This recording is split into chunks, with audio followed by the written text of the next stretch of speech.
you to perceiving the Bible in the wrong way. See, they need to do this to bring you into an anti-Christ society. All right? Now, the lie that King James had sex with his mother, that's another bold-faced lie. Somebody tell me, when did King James have the opportunity to do this? His father was murdered in 1567. He was only 13 months. His mother was dethroned and imprisoned temporarily in 1567 because, why? They suspected that she had something to do with King James' father's murder. So she was actually in prison the same year. She again was arrested for 19 years based on those allegations. She was arrested a year later. King James is 2 years old. His mother was executed in 1587. Okay? So someone tell me, when did King James have the opportunity to sleep with his mother?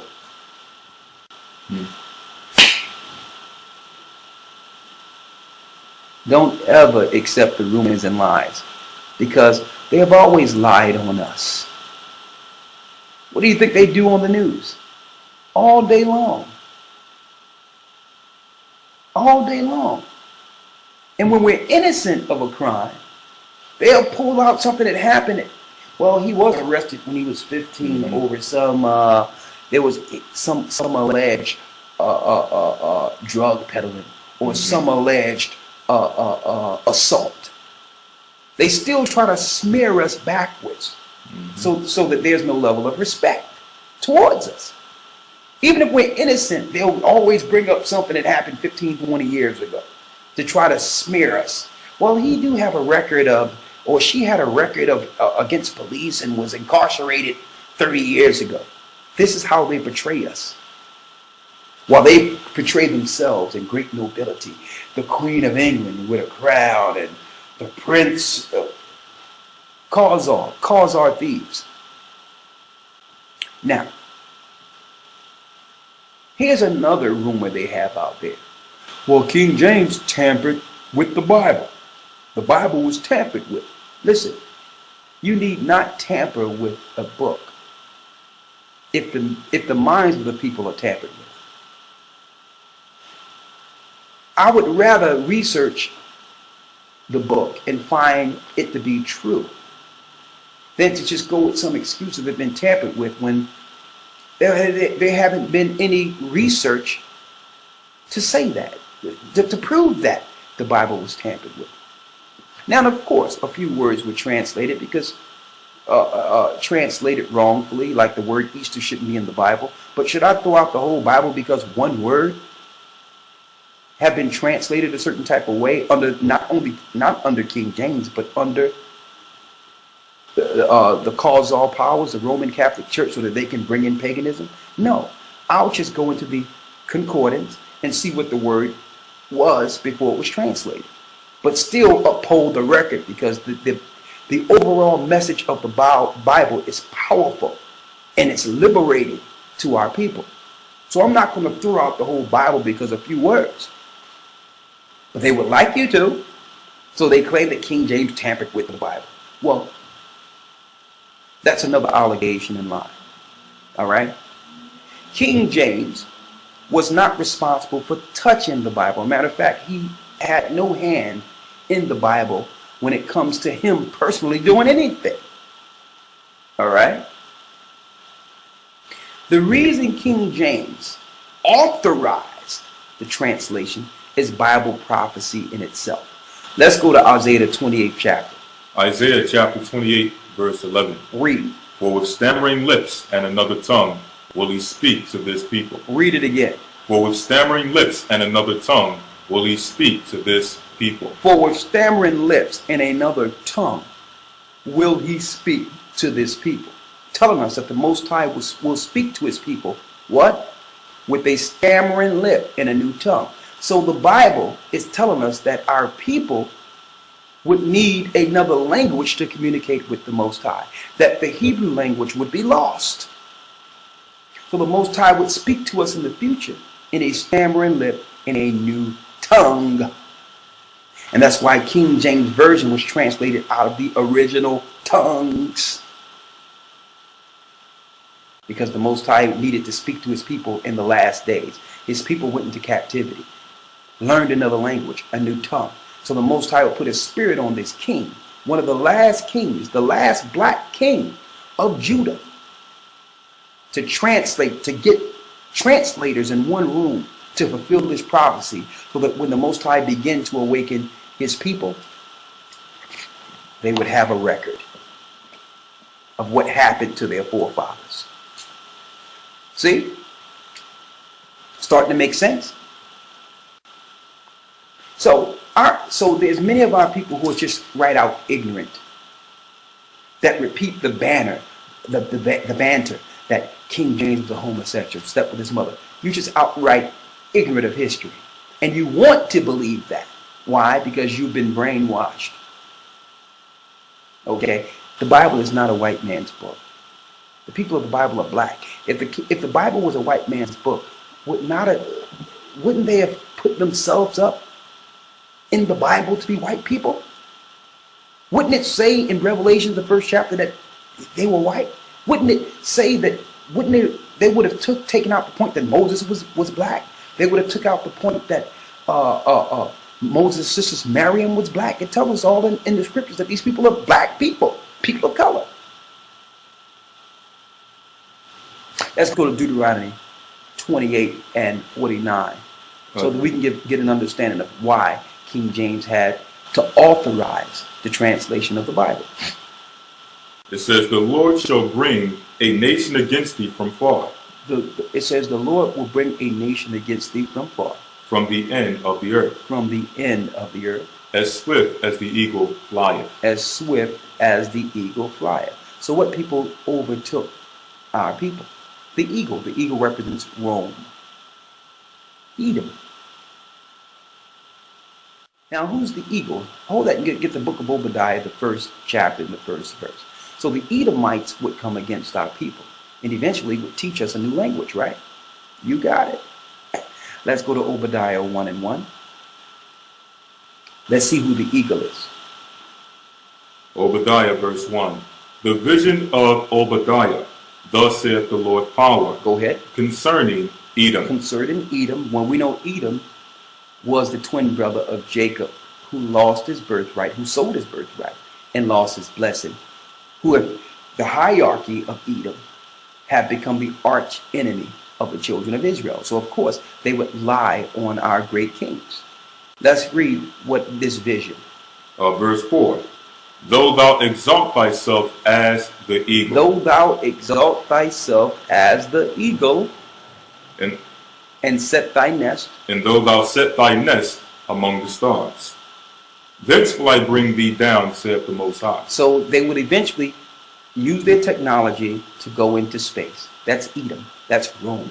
Those are Edomites. So they have lied. And they were behind beheading our beloved King James. They were behind killing him. And they put Germans or Khazars on the throne. And the families that are ruling the earth today from Britain are not Jews. They are not who you think they are. They're Edom. They're the Roman monarchy reassumed. They have taken back the thrones that our people took during the Dark Ages. They're Edom. Edom, who was the father of the pure blood Caucasians, because all white people are not from Edom. Just the top families. A lot of white people out there have mixed blood or have mixed with our people, and that's why they're looking to depopulate and destroy the plebs or the lower of their people who have mixed their blood with us.